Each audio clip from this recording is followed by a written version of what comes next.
जय हिंद साथियों। The brilliants academy के ऑनलाइन यूट्यूब चैनल पर आप सभी का स्वागत है। दोस्तों, आज हम लोग हाइग्रोमीटर और हाइड्रोमीटर में अंतर को समझेंगे। यह दरअसल वनडे एग्जाम्स में बहुत ज़्यादा पूछा जाता है और पूछने का कारण सिर्फ यही है कि इन दोनों का नाम लगभग सेम दिखता है, जिस कारण से कन्फ्यूजन क्रिएट हो जाता है कि आपको हाइग्रोमीटर का आंसर देना है या हाइड्रोमीटर का आंसर देना है। तो आइए आज हम लोग एक ट्रिक के माध्यम से इन दोनों के अंतर को समझ लेंगे। सबसे पहले आप हाइग्रोमीटर और हाइड्रोमीटर को ध्यान से देखिए।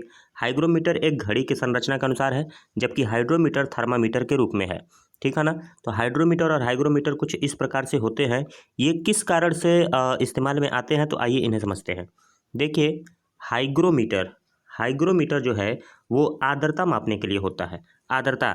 अब आपसे कभी कभी प्रश्न पूछता है आर्द्रता क्या होता है। तो देखिए, आर्द्रता जो है वो ठीक उसी प्रकार है जिस प्रकार से जल जो है आपको शरीर को ठंडक महसूस कराती है। ठंडक, जब आपके शरीर पर जल पड़ता है तो आपको ठंडा फील होता है, ठंडा। वैसे ही ये आर्द्रता भी हमारे वायुमंडल में एक ऐसा जल है जो अदृश्य है। अदृश्य जलवाष्प जो वायुमंडल में उपस्थित है उसी को हम आर्द्रता कहते हैं। आर्द्रता। जैसे आप सुबह के समय या शाम के समय टहलते हैं तो आपको ठंडक महसूस होती है वहाँ पर, ठंडक, तो वही आर्द्रता है। आर्द्रता, ठीक है ना। दोपहर के समय जो गर्मी आती है वो भी आर्द्रता के अंतर्गत ही आता है। तो यह हाइग्रोमीटर द्वारा मापा जाता है।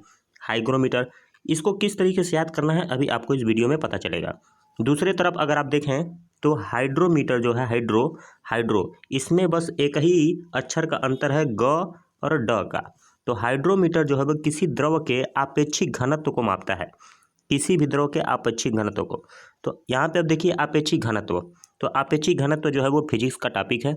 आपेक्षिक घनत्व से आपको एक एक्स्ट्रा फैक्ट मैं बताता हूँ। आपेक्षिक घनत्व का मात्रक, आपेक्षिक घनत्व का मात्रक नहीं होता है। बहुत ही इंपॉर्टेंट ये प्रश्न पूछा जाता है कि निम्न में से कौन सी राशि का मात्रक नहीं होता है या कौन सी राशि मात्रक विहीन है। तो इसका उत्तर है आपेक्षिक घनत्व। आपेक्षिक घनत्व।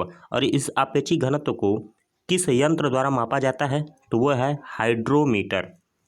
हाइड्रोमीटर। अब हाइड्रोमीटर को आप समझिए।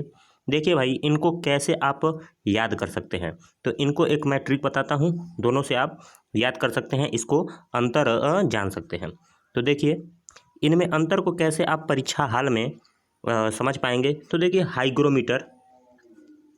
हाइग्रोमीटर जो है वो आर्द्रता मापने के लिए हो रहा है, तो इसी को आप हमेशा याद रखेंगे। इसके लिए एक ट्रिक है जो आपको बहुत ही काम आएगा। यह ट्रिक हमेशा आपको इसके बारे में अंतर पैदा करेगा। तो देखिए, हाई ग्रो, यहाँ पे लिखा हुआ है high grow. High grow, high मतलब होता है ऊंचा, ऊंचा, और ग्रो मतलब होता है आगे बढ़ना, आगे बढ़ना। तो देखिए भाई, ऊंचा या आगे बढ़ना जो है, ग्रो, वो कौन करेगा? समाज में जो आदर्श व्यक्ति हैं, समाज में जो आदर्श व्यक्ति हैं वही हाई ग्रो करेंगे।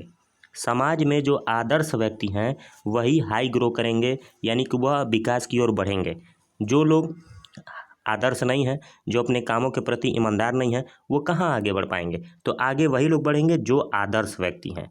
आदर्श, तो हम इसको इस तरीके से समझ सकते हैं कि आदर्श व्यक्ति ही हाई ग्रो होगा, आदर्श व्यक्ति ही हाई ग्रो होगा। तो आपको यहाँ से समझ में आ सकता है कि हाइग्रोमीटर जो है वो आर्द्रता मापता है। हाइग्रोमीटर आर्द्रता मापता है। तो जब यह आपको याद हो जाएगा तो आप बिना इसके सोचे ही आप खुद अपने डिफाइन कर देंगे। हाइड्रोमीटर जो है वो द्रव का आपेक्षिक घनत्व मापता है। अब इसको भी आप याद ऐसे कर सकते हैं, हाइड्रो, हाइड्रो।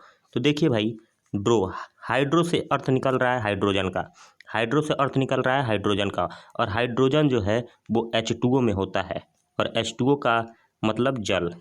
तो जल जो है एक द्रव है, और द्रव का आपेक्षिक घनत्व मापने के लिए हाइड्रोमीटर का इस्तेमाल होता है। तो दोस्तों, यही ट्रिक है। आपको यदि ट्रिक आपको अच्छी लगी तो वीडियो को लाइक कीजिएगा और इसको शेयर कीजिएगा। ठीक है दोस्तों, आगे हम आपको नेक्स्ट वीडियो में एक नए ट्रिक के साथ मिलता हूँ। तब तक के लिए धन्यवाद।